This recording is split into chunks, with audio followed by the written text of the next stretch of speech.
backing our boat up at Wrightsville Beach. This was shit. This was I was in college, and swear I thought my buddy was down there with the rope and like was gonna have to, like, grab it and tie it up. Nobody was there. I was kind of rushed, not paying attention. Fucking boat drifts all the way up and slams onto the bridge, and I'm just like, damn, dude, like what the fuck, the boat's gone. And how did it start out? Like, what was the origin story? Too much alcohol. Really? Okay. Says if God wanted us to have fiberglass boats, he would have given us fiberglass trees. It's for fishermen. It's not for taking the wife and the wife's friends. I think that it's a really, really pretty bit. And then there was a blur that went by and ended up in the cockpit, as far as if I can remember correctly. Everybody, State of Sportfishing, back again. I'm Anthony Pino, from Captain of the Blood Money and ambassador for Hook Optics. Today we have Aaron Stasiak from the illustrious Qualified Captain. I'm super excited to have him. If you guys are boating and you have Instagram, you probably know what the Qualified Captain is. So we're super happy to have you, Aaron, and really just ready to delve into how all this madness started, man. Yeah, absolutely. Thanks for having me, man. Yeah, it's been a fun journey so far. Did you, when you started it, I mean, you can just give me a background on where you're from and what you do and then how this all became. But I guess my first question is, like, what was it, just your original Instagram name and you just kept on getting, or was this something that you thought of? No, so I'm all right. I'm originally from South New Jersey, outside of Long Beach Island, and the Pine Barrens out there. So that's where I grew up. Was always on the water out there. And then once I graduated high school, I moved down to Wilmington, North Carolina. They have a great marine technology program that I did. Fell in love with it. Graduated after 2 years, and then got a job. I got my captain's license there, and got a job at a marina. Get some experience, get on the water, and get some connections, which was great. I mean, if you work at a marina, you got people with money there, and that's the connections you want. Mm-hmm. And then, so I did that I worked there for like 8 years, and then I worked with Cito, Wrightsville Beach here for another 3 or 4 years part-time with them. And yeah, that's the stuff we would see, not just at the marina, but also at Cito. It was like me in a group text with a bunch of buddies always send each other funny videos. They would send me some, I'd send them, and I'd be like, man, this is bad. Like, it's just nonstop. There's never ending content. So I was thinking, like, let's make a page about it, some kind of Instagram page. Cause I don't know, everybody used to follow Kook of the Day. I don't know if you follow that page, like with this. So we're like, well, maybe we can mock something like that, but we can't call it like Boater of the Day. So the Qualified Captain kind of fell in place. And so yeah, no, it wasn't ever my page. I just added another one. And yeah, man, it's crazy. I got a lot of feedback at first, and then all of a sudden you're at 100,000 followers, and it grew quick, man. I think we started in 2018, and now we're at we're at 999 right now, almost 1 million followers. That's incredible, man. Yeah. So it was fun. It's now my full-time job. I left the marina in Cito 2 years ago now. So, and it's yeah, man, it's been fun. Nice. Yeah. So, I mean, do you think that, I'm not to cast aspersions on Wilmington or Wrightsville Beach area, but I mean, I've been privy to seeing some of the things there when the tide gets rolling there at Wrightsville Beach. Yeah. But I do remember it seems like a target rich environment for that sort of content. Was it built originally just from you and your friends in that area, and then it kind of grew? Yeah. So I had so much content on my phone from just the past years before that of me and my buddies getting videos and sending it to me. So, I mean, we had a good base to start with. And then now my inbox is completely full all the time. I mean, all over the place. So yeah, I mean, it's not just Wrightsville Beach. It's bad everywhere. And you got to keep in mind, I get a lot of content from the lakes too, and up in the rivers. I think they said like more people live up on around lakes and rivers than they do on both East Coasts. I mean, that's something to put in perspective I never thought about. I'm like, shit, Yeah. there's a lot of people on the water there. Interesting. So yeah, and it's just constant content. That's the funny part about it, I think, is on the water you never know what you're gonna see. It could be something new all the time. And I tell people that too, like, and you know as well as me, anything can happen, and when it does, it usually happens pretty quick. You Oh know, yeah. it's important to honestly take notes from the stuff you see on our page. Yeah, no, I mean, job description number one of a professional captain is, as far as I'm concerned, is don't get on the qualified captain. Yeah, And then beyond that, I mean, we've all been there. Like, yeah, I mean, thankfully I haven't run the boat I work on professionally aground, but my little boat, I'm aground, seems like I'm aground more than I actually am floating. Yeah. So, but I don't know. It's super interesting just to see, and you know, I assume that it started off as kind of a comical thing, but now it's almost as much a comical thing and as an awareness and an educational brand, you know. Yeah, we're teaming up with a bunch of good resources for new boaters because you know, and when it's all said and done, I want to make our reach and our following base to make a safer boating community. I mean, it's you know, it's crazy on some of these weekends. I mean, not everybody go out during the week, so on the weekends it's just a mayhem, and you know, we're trying to lower those death numbers too. I mean, it's not shared on the news as much as other topics, and it's something that we try to share, and I think I've got the word out pretty well. And we share all these different resources. Just during COVID, man, a lot of people bought boats. I mean, our numbers tripled. I know that for a fact. Like our marina is on about a 2-year wait list right now, and I mean, if you get a boat, there's nowhere to put it in this town, and it's like that everywhere. So yeah, it's just I don't know. We're definitely making a difference, man. We're trying to give online courses now, hands-on training, because you really need the hands-on training. They don't require that for any state, and we're working with this company called At the Helm right now, and they're a great group of guys. I mean, they cover the whole East Coast and out in the middle of the country too, at the lakes. And I mean, if you want hands-on training, you can call those guys, and I highly recommend it for people because you know it's nothing to feel pure or embarrassed about. I think it's awesome for people to contribute and do that, you know. And another thing too, I and you know this as well as I do, is boating etiquette. You know, it's I mean, I can't stand if you're like, I mean, fishing etiquette too, or being at the boat ramp, like clogging up the place. It's people are like, man, I never thought of that. You know, I'm like, well, cool, now you do. Well, let's dissect that a little bit. Yeah, I mean, I could talk about that all day. Let's start with if we're gonna go down this road, let's just start with the beginning. Like you if you're trailing a boat, the boat ramp is there's relationships lost there, wives and husbands on a daily basis. Oh, I get fights. I get contact with fights. It's so funny, man. So, I mean, I think generally we all start somewhere. So there's a level of patience that the people maybe waiting for the boat ramp should have. But also and if you can help somebody, I you know, we're all guilty of not helping people, but it's all part of it though. But here's the thing, I get that comment a lot, like, well, why don't people help? And yeah, we definitely, I always try to help, but a lot of people get very touchy about that, you know. They're almost like, no, I got it. And that's one thing I noticed at the marina when I worked there. We would try to assist some of these people and help them, and you know, maybe give them a hand while docking, and it got very personal. It was almost like, okay, all right, well, you do your thing, and we'll go in the office and watch you fuck up. well, for the people that for some reason don't think they need the help, you're fucking up everybody's day by and you're not your sense of awareness of how much you're messing up everybody's day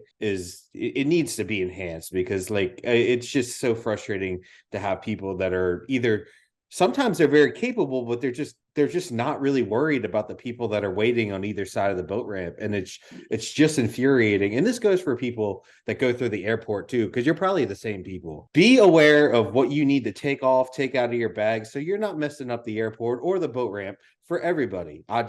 it's just Perfect comparison. ridiculous. Yep. Yeah. There's a good article, and I did a conversation. There's a page called Fly Lords. I don't know if you guys know them. Big, yeah. I've heard of it. Yeah. Got a really good article. You can Google it. It's boat ramp etiquette, and they had a conversation with me about it. And you're exactly right. Like, you shouldn't be filling up ice in your cooler on your boat, or that kind of stuff at the ramp. Like that, all that stuff should be done with and launched. And that's just it's just honestly a lack of experience and knowledge. Nobody's teaching that. Yeah. So I mean, you can figure.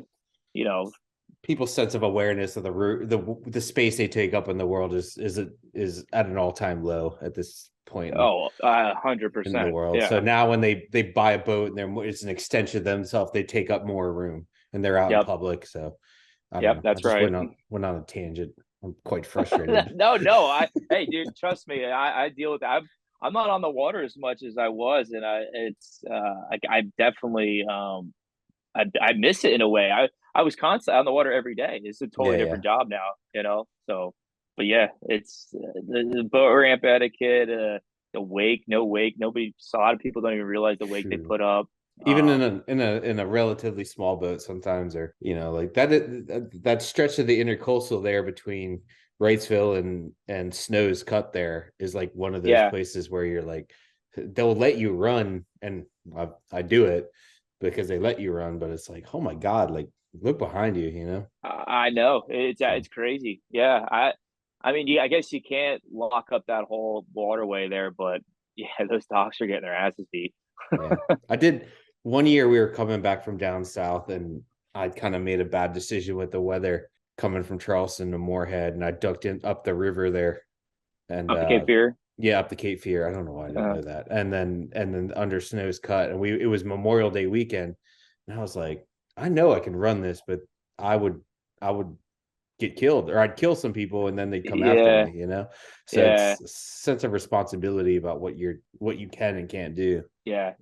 No, I hated going down there. When I worked for Cito, Wrightsville Beach covers a pretty far distance from like Bald Head all the way up to New River, and so we've covered all that ground, and that between Snow's Cut and that inlet, Carolina Beach inlet, that inlet sucks. It's I think they just dredged it, but yeah, man, you got to be careful because that's a whole nother group of people down there too.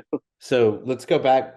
I guess we'll go through some, like, as we go through dissect what we were talking about. Maybe bring back an Instagram, a post that you saw either from you or maybe somebody who sent you one from like the most epic boat ramp. Obviously the truck in the water thing, and I'm so terrified of that I've almost done that probably a dozen times. I don't know how that there's a 1,000 different ways that could happen, but my thing is just like being in a rush and not putting it in park, and then off she goes. So that is a lot of time, and I can see that happening. Like, you're in a rush, and sometimes it's very stressful for a lot of people. I mean, I never used to think about it. Now that I've been posting this content, I'm in the back of my head like, okay, I gotta have this dialed in, But so anyways, besides that, you're right though. Like, a lot of people will like look out, try to grab the boat real quick, and don't realize, oh shit, we're still in reverse. I've seen that. Some of these trucks are just or shit, they're using cars to pull out, like a 22-foot boat. It's not gonna work, you should have 4-wheel drive, and you should use your parking brake, just basic stuff like that. The parking brake, I think, is a like, if you just get used to pulling or stamping on your parking brake every time, can at least buy you a couple seconds where, even if it does start to move in gear, you could still recover. I think that's a huge one. I've seen some boat ramps are shitty. I mean, I've been to, and some of them is just obviously they're slippery. But I've also had this happen while we were duck hunting one time. We backed up, and there's this, every boat ramp's got that drop off point where if your one axle goes below that, you're stuck. I've had that happen where we've actually had to tie a line up on the bow of the boat and try to pull that up, and I've seen videos of that when people are just trying to, just gun it over that, and it's not gonna happen. You're just spinning tires and they slide right into the water. So that's another way. And then This is funny. I've got a lot of people tell me they're like a lot of it's insurance fraud too. You know, and especially down in South Florida, like Miami. It's so funny too because there can be beautiful cars like Range Rovers and all sorts of expensive cars and trucks, and a lot of people are like, yeah, I'm pretty sure this was an insurance fraud claim. Like, I mean, some of these boat ramps have cameras out there, and they're like, yeah, what the hell? Like, just let it go. Interesting, man. That's wild. Yeah.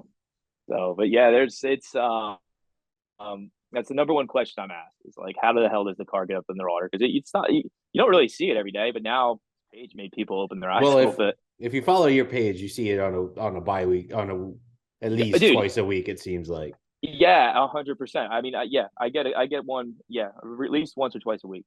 Yeah, I've never personally seen that situation, but obviously it's probably one of the more common situations that we see on It's happened at Wrightsville. It's happened at Wrightsville. There's one like a month ago or maybe 2 months ago now. There's a live cam at Wrightsville Beach. It's like wbboatramp.com. Buddy of mine runs it, and yeah, you can literally. I like the boat ramp cam because you can look and get an eye at the parking lot. Be like, all right, how packed is the parking lot today? So is that one of the only sidebar? But is that one of the only boat ramps in that general area? Is that one? It seems like it's busy a lot. Yeah, there's another one, Trails End, which is just south of here. I don't think it's managed by wildlife. It's very small boat ramp, but that is available. And then there's another one all the way down in Carolina Beach. That's your next closest one. And then most of the other ones are all private. But yeah, no, that's why Wrightsville's. Dude, the other day it was 80 degrees here, and it was packed in March, which is, I mean, completely full. You couldn't find a spot. It was wild. I was working like when we were talking before the pod. Like it was a Tuesday. It was a beautiful Tuesday. I was there working on the blood money right there at Wrightsville Beach Marina, and it was like nobody works there. Like when the sun comes out, it's just like, all right, time to go on the boat. Nobody's really bothered. Doesn't seem like kids go to school. There's lots of like teenagers that should probably be in school. It's wild, man. You're exactly right. It blows my mind because I see it when I worked at the marina. I was like, what the hell, you guys? It's like every day. It's either they're going or they're taking their boat to go to the private golf course in like Bald Head and then golfing. I don't know what it is. I guess there are a bunch of. I think there's a lot of realtors, and I don't know. I mean, there's a bunch of banks here that people work for, but yeah, I feel like nobody's working. I get that vibe here a lot, and it blows my mind. I'm like, I try to. The only time I really try to call out is if there's a weather window we can go out and fish or dive. So I mean, the fishing, is pretty good here, but I don't know if you dive at all, but the diving's even better. I see the dive. I think there's one dive operation there at our marina, and then across the way there's a dive boat that goes every day the weather's fit. It seems like they're going. It from what I've seen on YouTube and what people tell me, it's pretty phenomenal. Yeah, I freaking love it, man. It's probably arguably one of the best diving in the world, honestly. Yeah, it's definitely an underrated spot. You don't think of Southern North Carolina as like an epicenter for diving, but I mean, it definitely sounds underrated for sure. Well, I mean, there's wrecks everywhere. You got the two shoals that stick out, and during the war, before they built those towers out there, people would cut those shoals short, and there's loaded with wrecks. Yeah, and then besides that, we got those that ledge with all that holds all those megalodon teeth too. So a lot of people die for those. Yeah, I saw somebody recently had one. That's pretty cool. Yeah, so I do a lot of spearfishing, man. That's pretty much all I do. I like to fish, but if I have the option and the diving's good, I'm going diving. Yeah, do you with the tank or just free diving?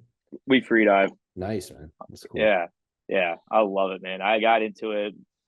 Shit, it's been like 10 years now, and I'm hooked. That's all I want to do. Yeah, I do a little bit. I used to do a lot more when we were traveling and we'd go to places that had like a fair amount of good water quality more often than not, like Isla Mujeres or something like that.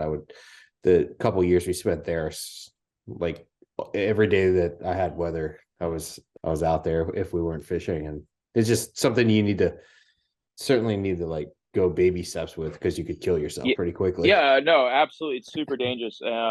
My best advice to anybody that's listening is it's worth taking a free diving course, especially if you really want to get into it.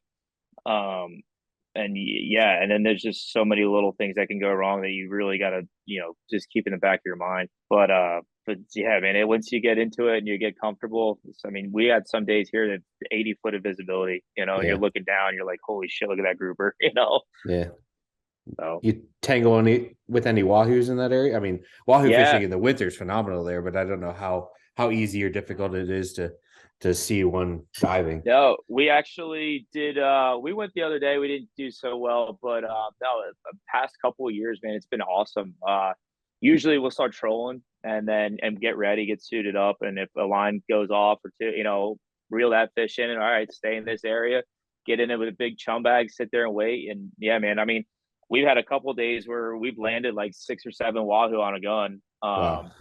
Yeah, but during a spear tournament about 4 or 5 years ago now, there's a whole article about it too. Buddies of mine found a huge log out in the middle of the Gulf Stream out there, and it's the best thing you want to see out there. They got on the water, dude, and I'm telling you, there was like hundreds and hundreds of wahoo below it, and they got in. Yeah, I think they got like over a dozen, and yeah, that's like, you don't see that. And they said that the view of just freaking walls of wahoo, and it's amazing to see that.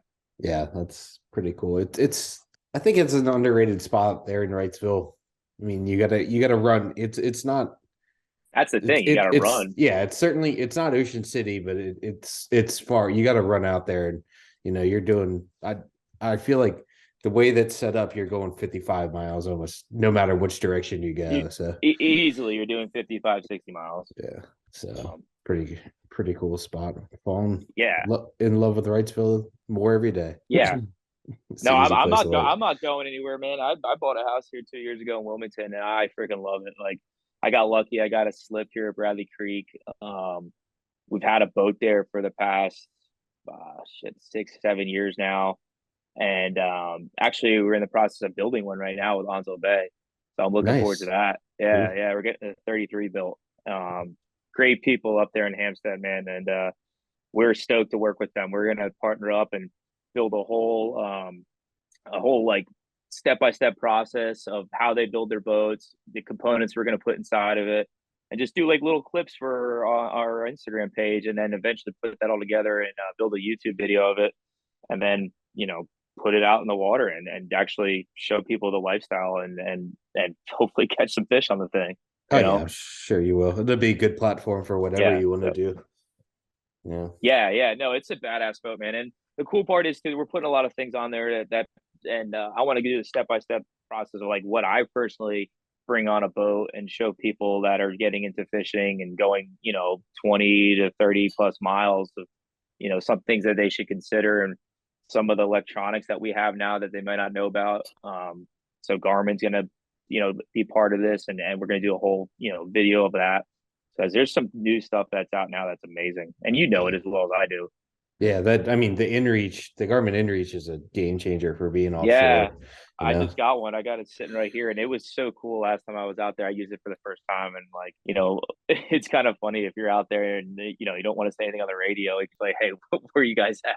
Oh yeah, that's the thing, dude. It's a thing up here during the tournaments in the Mid-Atlantic up here. It's definitely you better have your InReach network tight, because you can also see when your information is going to somebody else that you may not want it to go to. You just hell yeah, big, you guys got big money in that. Somebody in my networks, I got a leak in my ship here. Well, that's another back to like etiquette and fishing etiquette. Like I'm getting a lot of content lately. Like if you're fishing and you see somebody's rod, like, I mean, maybe not so much in the Gulf Stream, the ocean's the ocean, but like if you're in a red spot and you're catching reds or wherever, and you're killing it, you don't just go pull up on somebody's spot and just start casting. Like, I mean, most people know that, but a lot don't.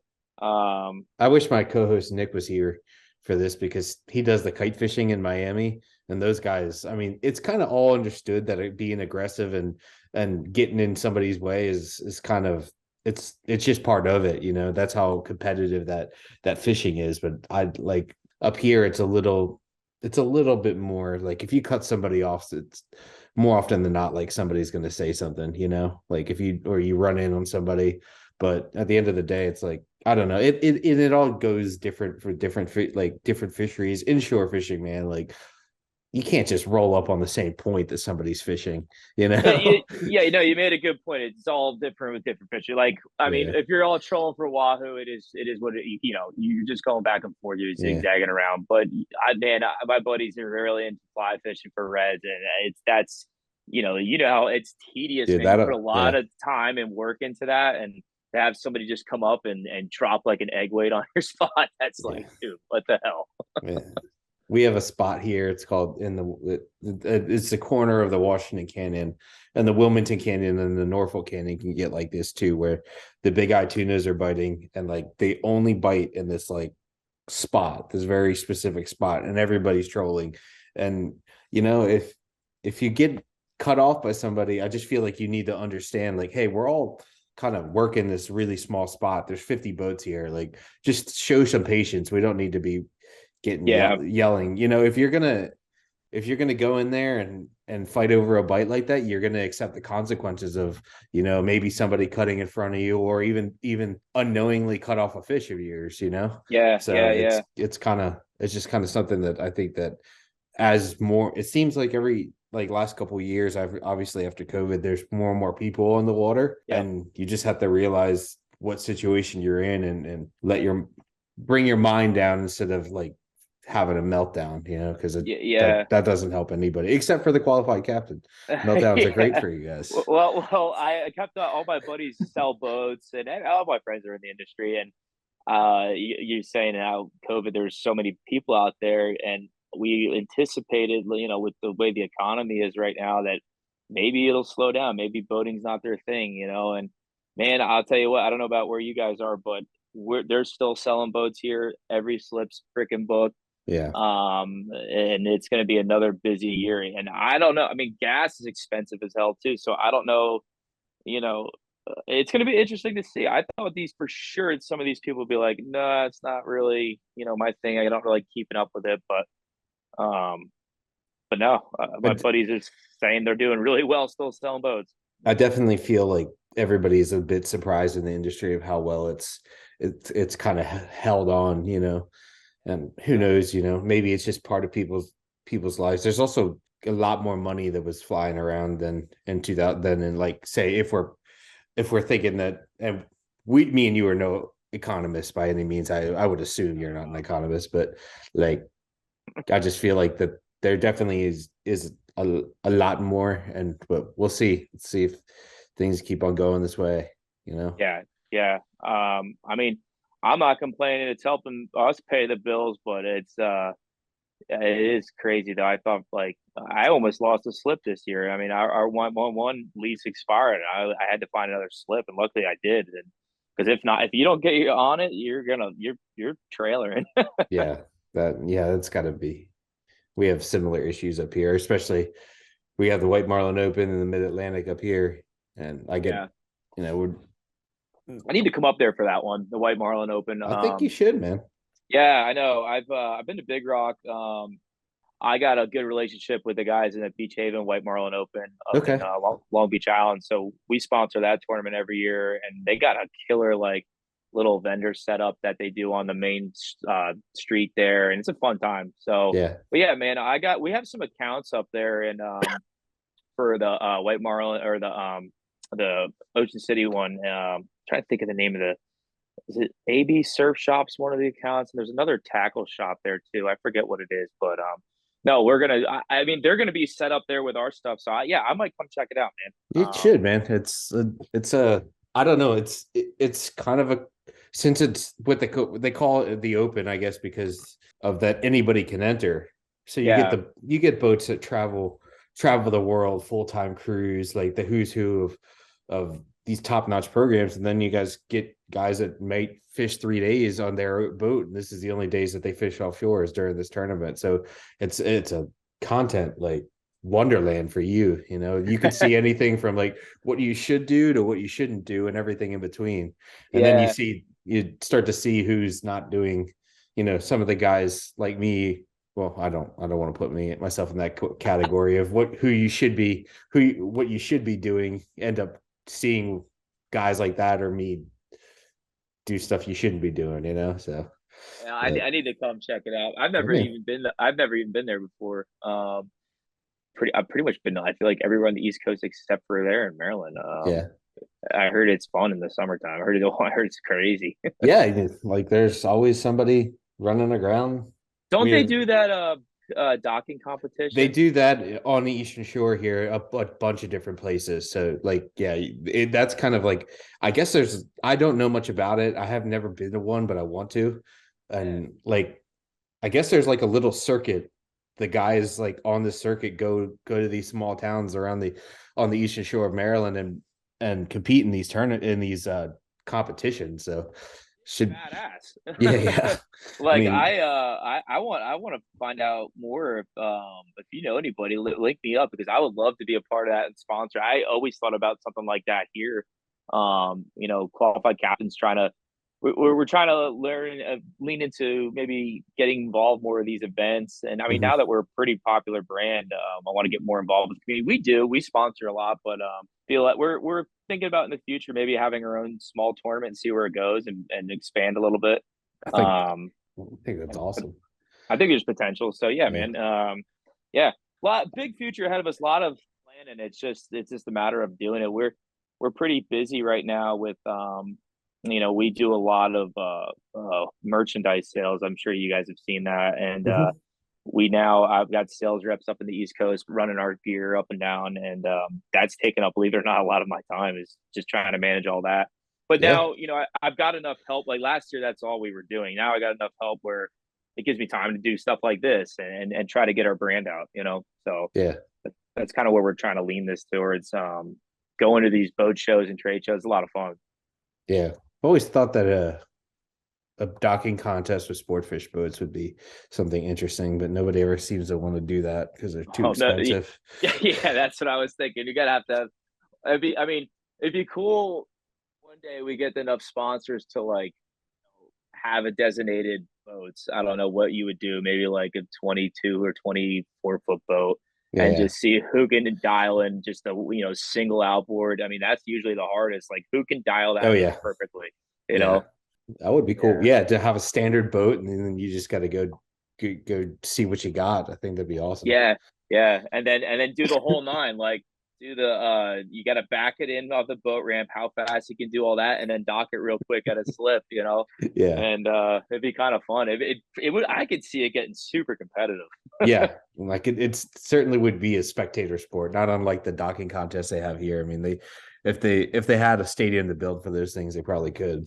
Yeah. No, I get the videos all the time, and it looks like a lot of fun. So. Yeah, man, I would love to do something like that. Well, it's in the works. It'll happen. I think once we expand a little bit more. Yeah. So now we got the boat in the water. We've ruined most people's day.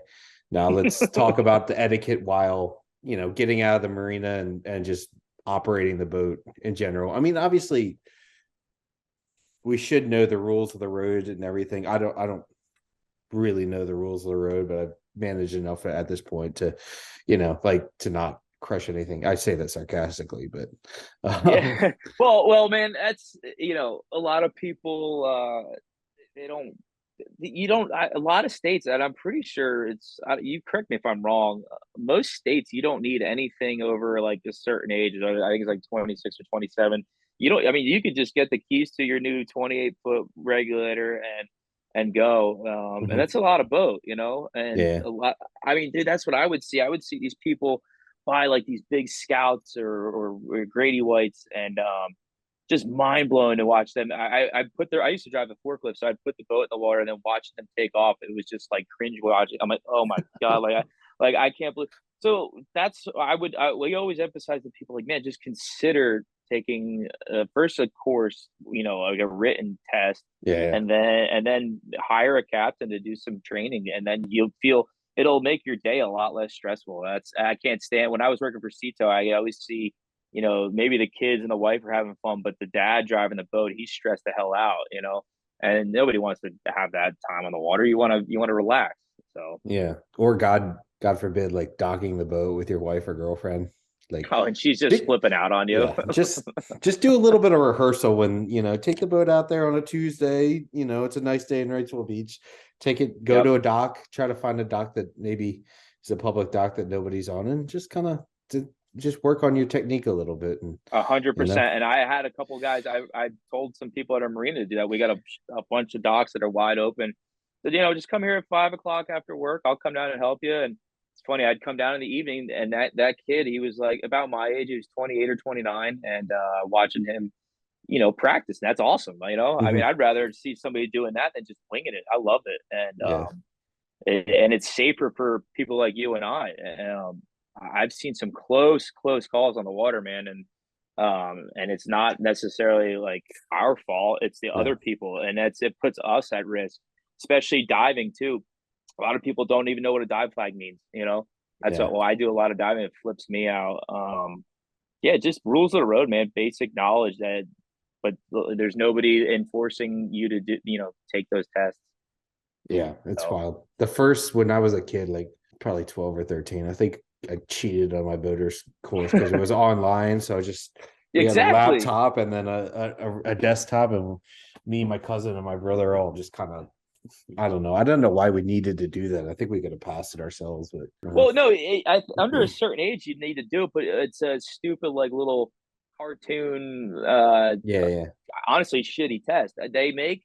Now a couple of my buddies of mine actually have their own online course, and I think they teach so much more than just rules. I mean, obviously they do the basics like rules of the road, but they also teach you things like how to properly anchor on a sandbar and hang out, stuff to make your day more fun.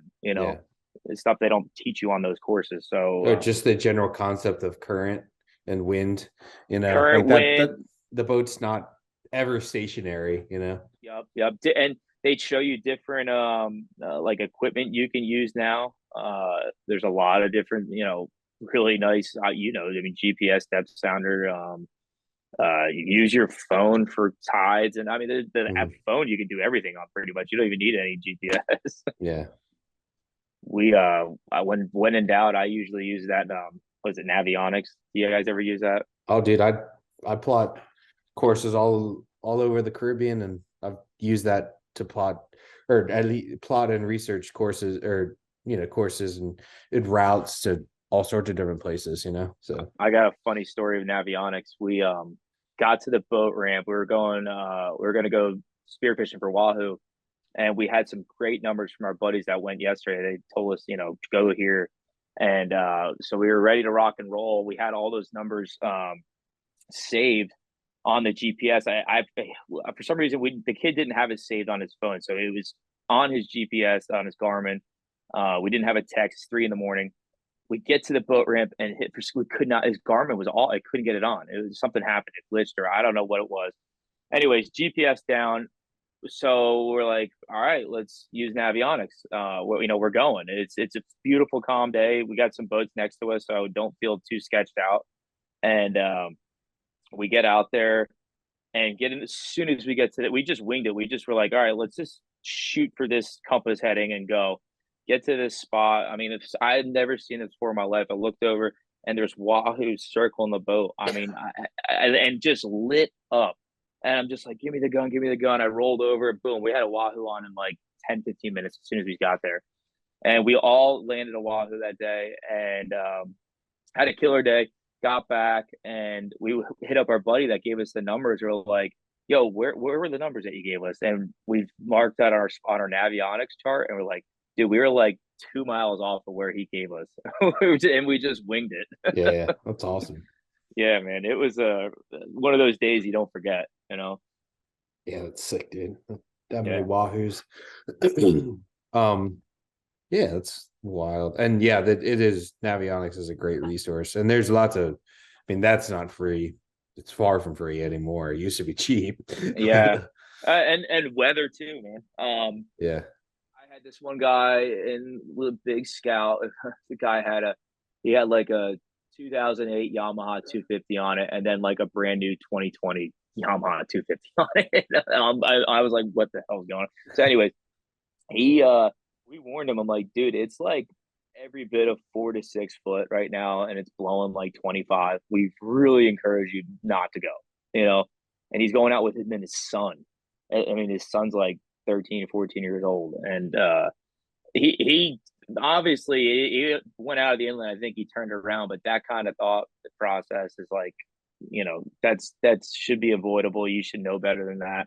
Yeah. But I think a lot of people, I only know this because I've made this mistake, but you know, it's one thing to like say it's going to be 4 to 6 foot or whatever, and it's another thing to actually like, or 20, 25, 30 knots of wind, what that actually looks like in the different, like, I mean, every no, once you in a make while, it. Yeah, you're you a know, good point. I know what you're saying. Like, like some you people find will your, be like, some people will be like, yo, it's 6 to 8 foot. It's not 6 to 8 foot. It's yeah, like maybe 2 to 4. yeah, that day that I came through Snow's Cut on our old Viking, we were coming home, and we'd been home for a while, away from home for months.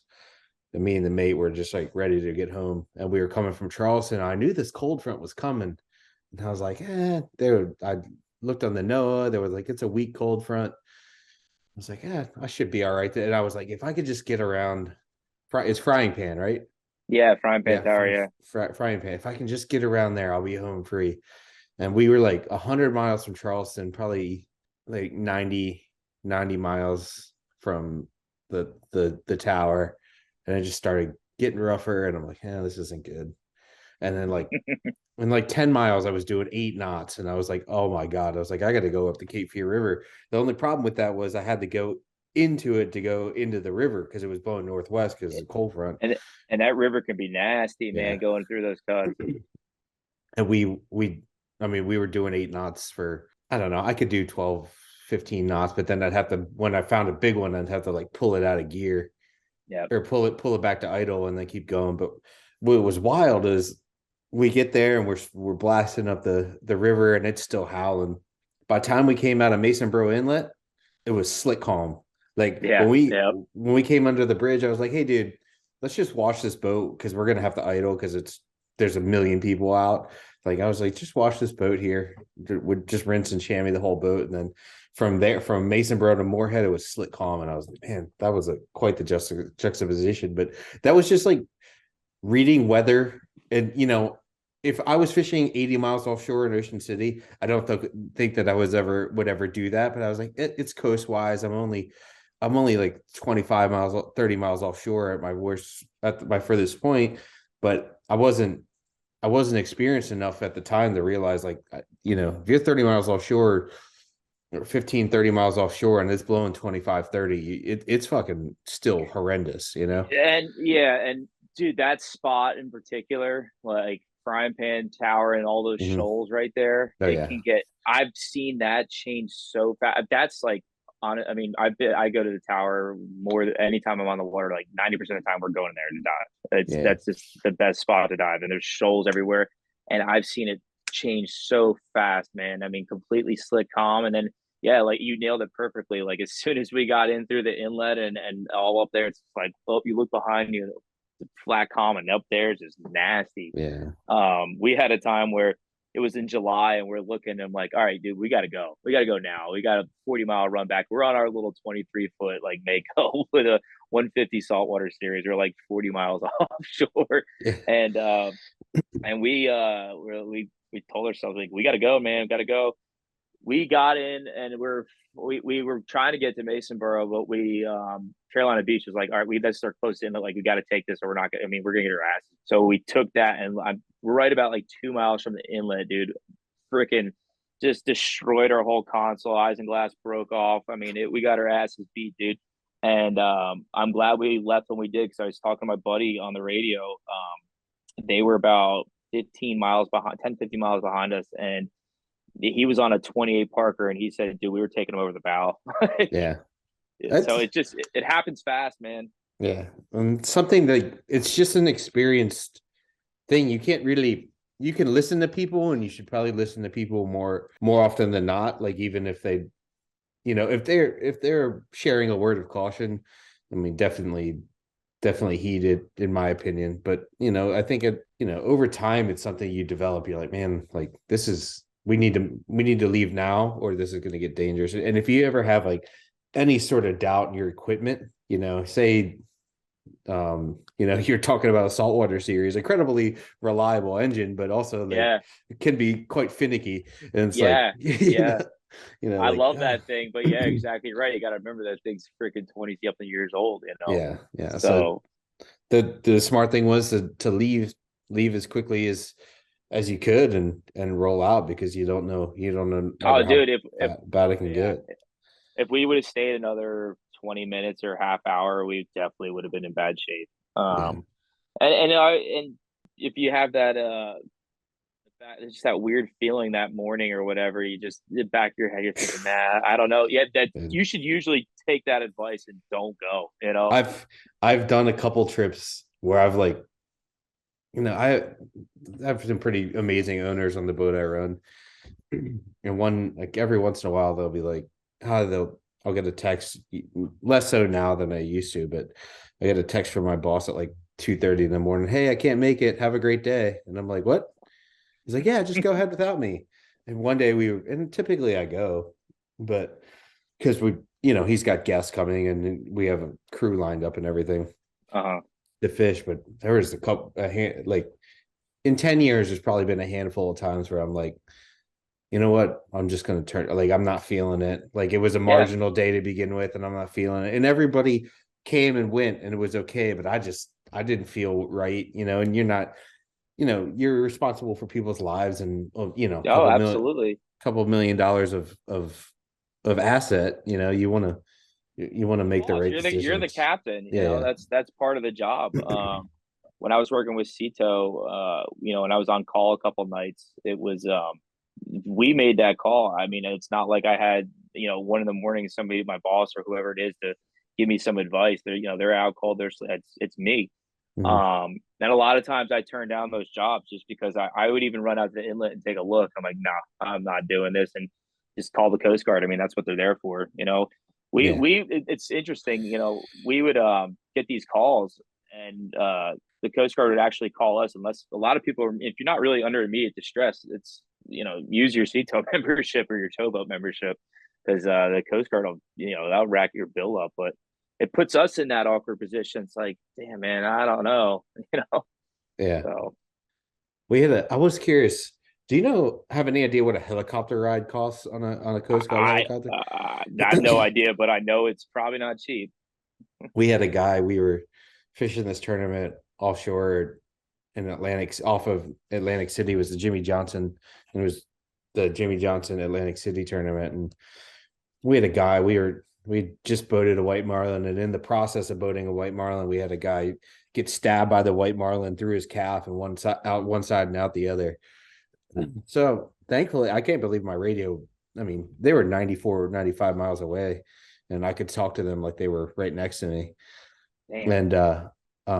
And I don't have it. We, on our casing, we don't have a tower, so I was super surprised about that. But they were like, "Well, come get him if you want to use the helicopter. If you want to get the helicopter." And I'm like, I was looking at him, and he's a incredibly tough guy. You wouldn't know it to meet him, but he's incredibly tough. And not the first time he's been stabbed by something. And he was like, I'm not getting on a fucking helicopter. I was like, all right, so we're gonna have to run, 95 miles home. Granted, we had 3 dead white marlins in the boat, so we were happy for that.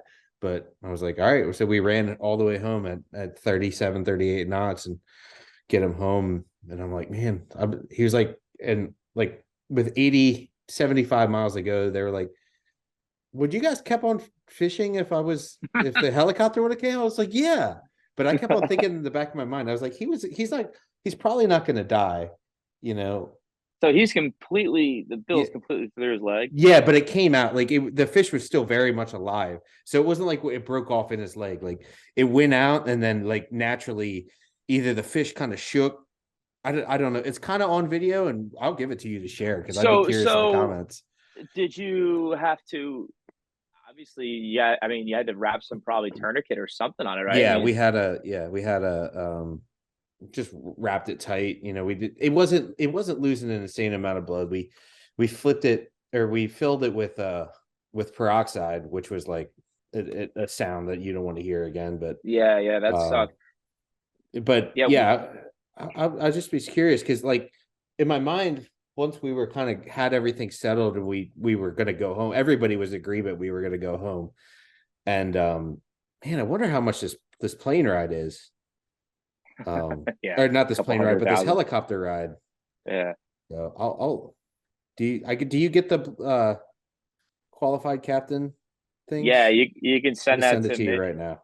Yeah, that, or you can send it to my personal one. Just yeah, I just sent it to you, but and you can just if it comes through, take a look at it and turn the audio up because the audio is where you see it. But it's just wild how bad stuff can quickly happen there. I'll take a look at it later on. Yeah, man. And that's we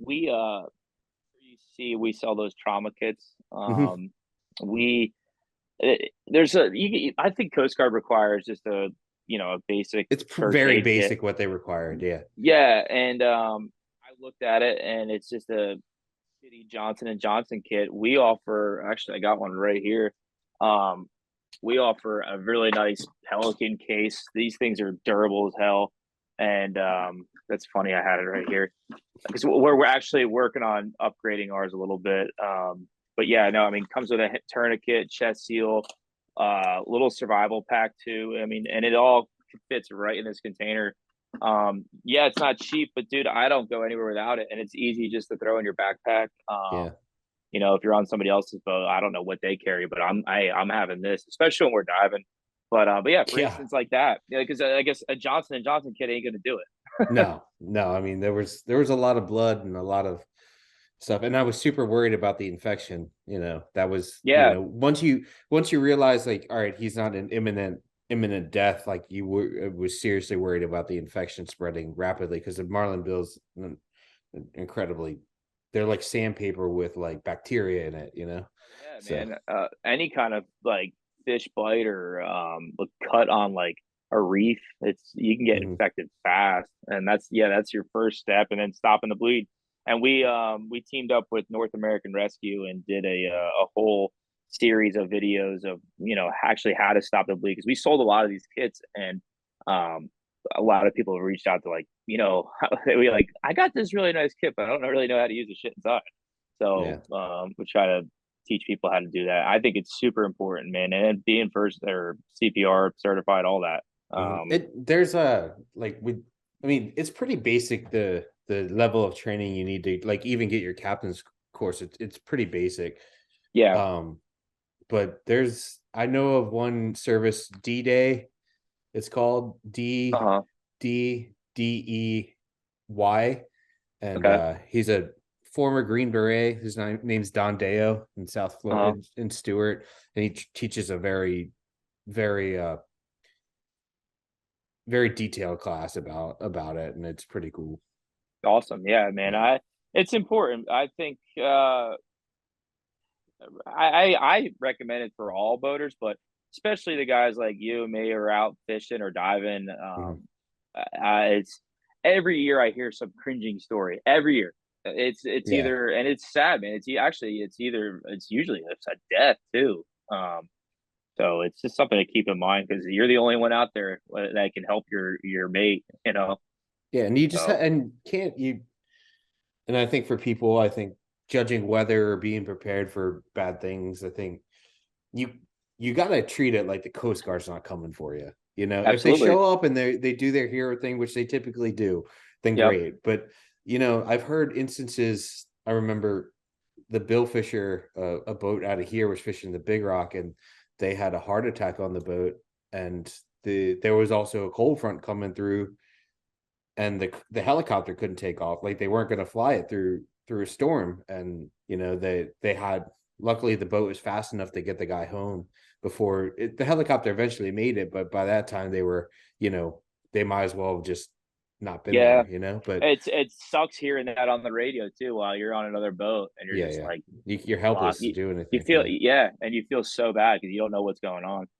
And honestly, like, if you hear that stuff on the radio and you really can't offer any help, don't say anything. I feel like don't don't say anything. If Yeah. anything, if you got these in reaches, just reach out to your boys that you know are out there and just be like, hey, that's not you guys, right? Yeah. That's usually our biggest fear, you know. Well, yeah, but like if you're like sometimes being way offshore here, like there's a lot of relaying that needs to be done, right?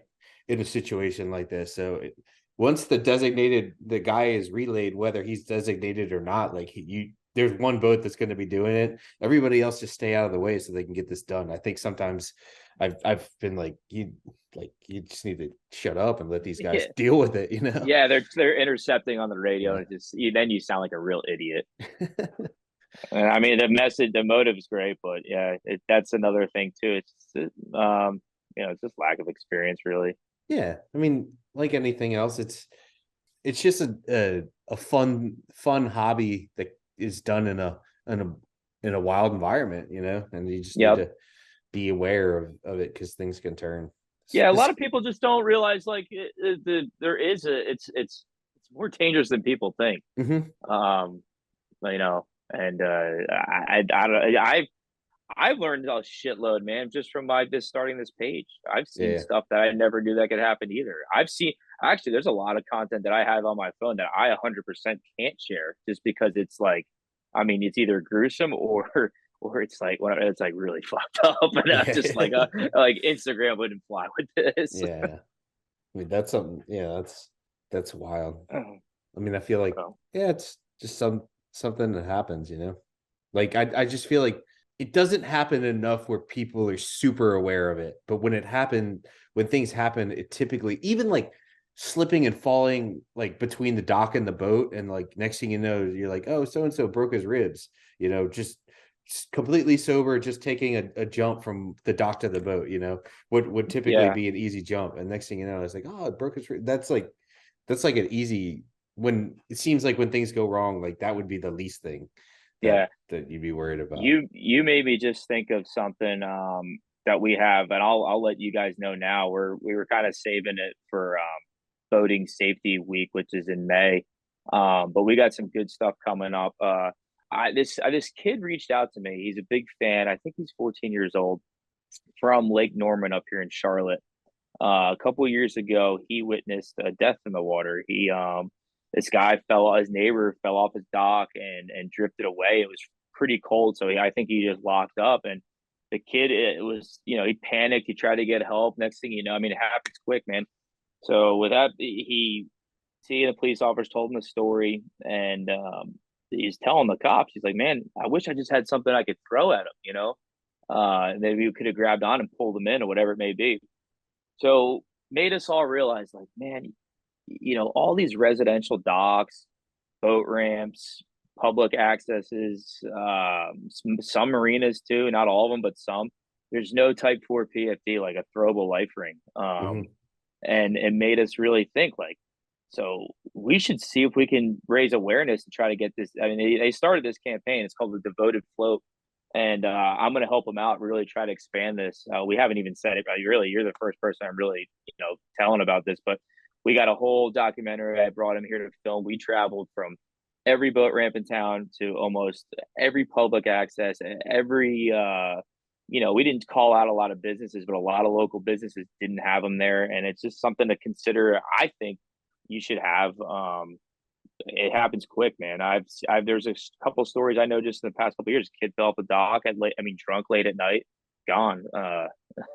If somebody saw it, at least you maybe had a chance to throw something. I don't know. I was just shocked, man. Wouldn't you think like boat ramps would have something like that at their, I don't know, just me personally, especially wildlife usually manages all that. You would think like, all right, you got 1,000 of people coming in and out of here all day long. But there's no flotation device on that.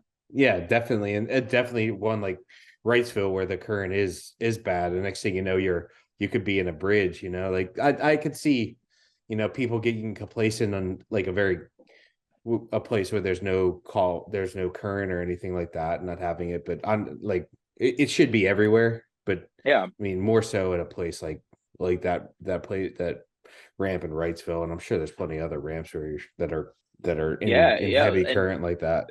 And Wrightsville's got a public boat access over there by the bars. They also have public accesses on every other street where you could just go hang out. But we did some research. We looked it up, and the only people that enforce it is actually OSHA. So if you're on a job site on the water, or you own a business on the water, you legally are supposed to have those like every like 50 yards.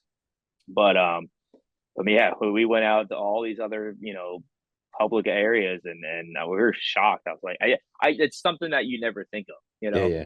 The Cape Fear River, all those restaurants and bars downtown up along the river. I mean, there was nothing down there. And I would hate to fall in the river and not be able to get pulled up. I mean, dead weight's no joke. Yeah. And especially in current, it's a lot more difficult than you can think. So I hope it helps everybody out, raises awareness.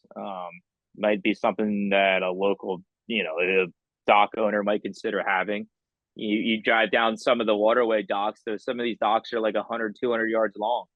Yeah. If you got to run back to go grab some kind of float, time might be up. So I gotcha. Yeah, it'll be cool, man. We got West Marine involved too. They're going to help us, sell them and try to get the word out. So it's fantastic, man. Definitely doing some pretty good work. I mean, I didn't think this was going to it'd be a little bit more lighthearted, but I mean, it is serious stuff. And then you definitely, at first glance, it's just making fun of people doing stupid shit on the water. But when you start to see some of your posts about bow riding and other things and safety and stuff like that, it's definitely coming from the right place, man. And I can appreciate that. Yeah, no, I appreciate that. Thank you for saying that, because I get a lot of shit. Well, rightfully so, probably, because some of the stuff we share. But that's the thing. You got to find that balance of humor and seriousness at the same time. And I think that's how we get a lot of people engaged by the humor.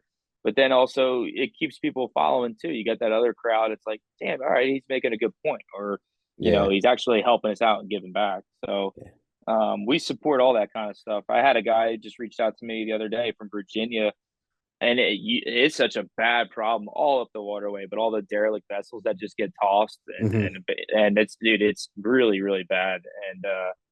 And he's trying to just make a difference, and because nobody wants to fund for that, So I try to help people out, like doing that kind of stuff.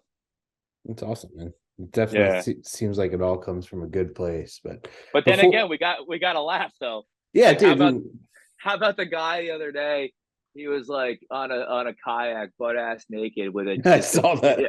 A chicken, and the guy's, the way his accent, he's like, man, there's a dude, with a chicken, and it's just like typical Florida, Yeah. Well, you could do one just for Florida, but we're not going to cast aspersions on Florida. We love you. So yeah. No, they love us too, man. They appreciate the content. Before we wrap it up, if we're going to laugh a little bit, dude, is there any? Well, I feel like we should both tell one where maybe a story where prior to qualified captain, you personally might have ended up on qualified captain. Oh, 100%. I got one. I mean, there's definitely a few. When I can think off the top of my head, it was so funny. I was back in our boat up at Wrightsville Beach. I was in college, and I swear I thought my buddy was down there with the rope and like was gonna, grab it and tie it up. Nobody was there. I was kind of rushed, not paying attention. Fucking boat drifts all the way up and slams onto the bridge, and I'm just like, damn, dude, like, what the fuck? The boat's gone. One of the guys that was just launched his skiff and was able to pull us over there, and then we couldn't get it started. I was like, oh my god. And you can't drop. I mean, we dropped anchor, but then we lost our anchor because cables and shit underneath there, and dude, that was a mess. And it was not good weather either. We were trying to go surfing over at Masonboro. So yeah, that's just one flies off the top of my head. I've messed up with Cito a bunch. Just, I don't know. It's part of the job sometimes, though. Like ripping cleats out. I forgive you. You did what? Forgot to put the cleats out? No. I've ripped out a couple cleats. Oh yeah. Oh, you'll have that. Yeah, I went. There's this. I got in a lot of trouble for this one, and it's stuff you learn. There was this sailboat aground. Sailboats are really hard to unground, really hard.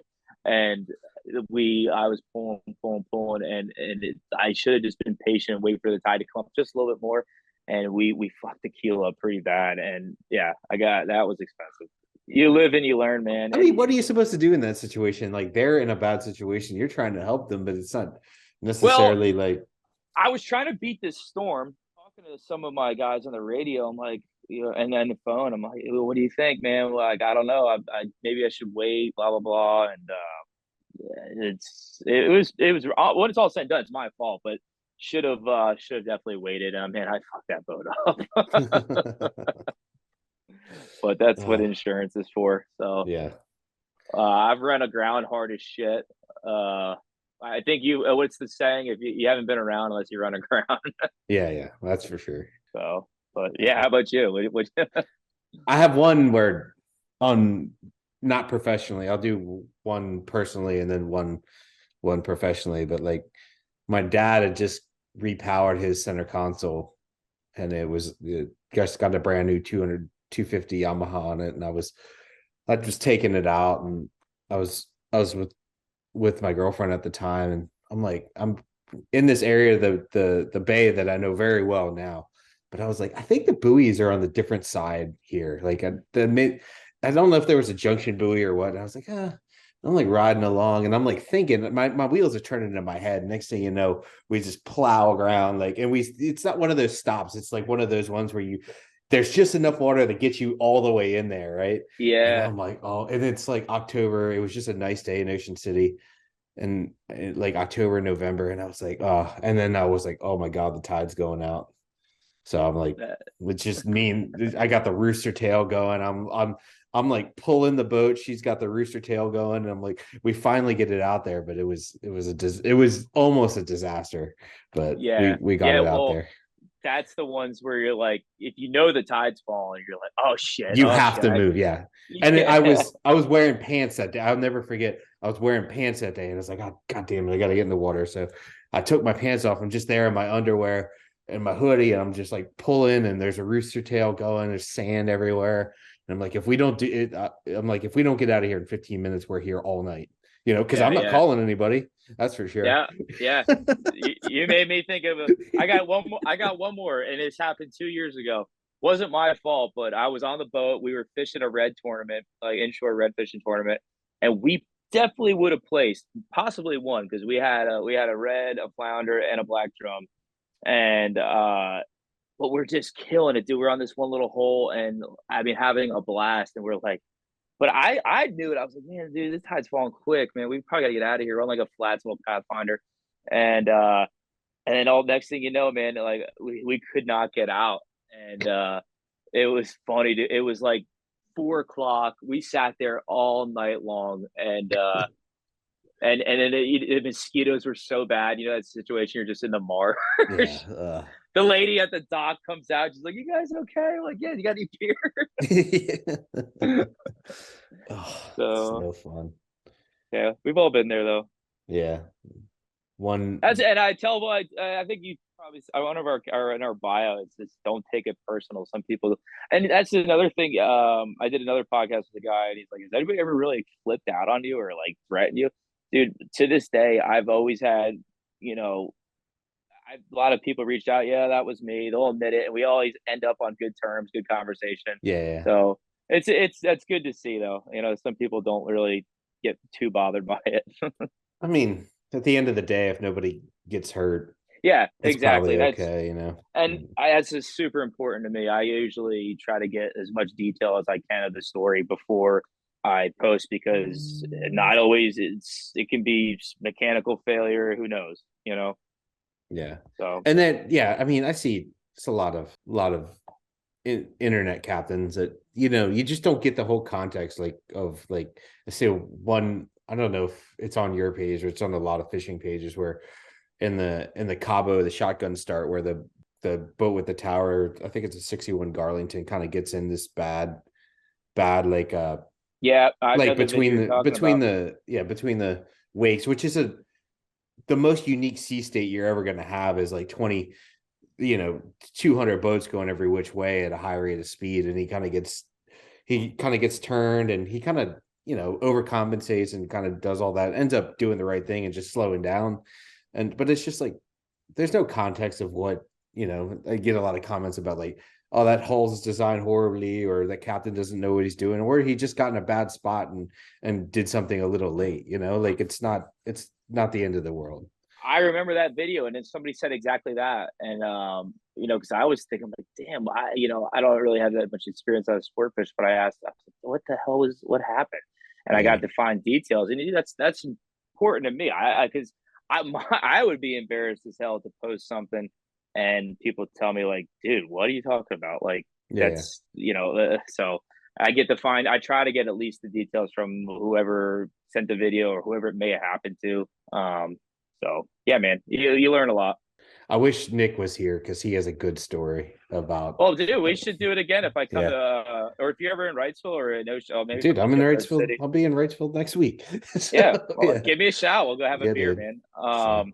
And we could do it again, maybe in person, or I always feel like sitting down, having a beer, doing a podcast in person is the way to do it. I'm just getting our capabilities set where we'll be able to do in person. So maybe you could be our trial. So we could just stop by the Blood Money. We could either do it in the salon, have some beers, hang out, or maybe at one of the restaurants will let us do it. So yeah, Aaron, man, I appreciate it. I'm a huge fan. Absolutely. Of what you do, man. So I definitely appreciate the time and appreciate what you do. Yeah, man. No, thanks for having us on. Appreciate it. Thanks.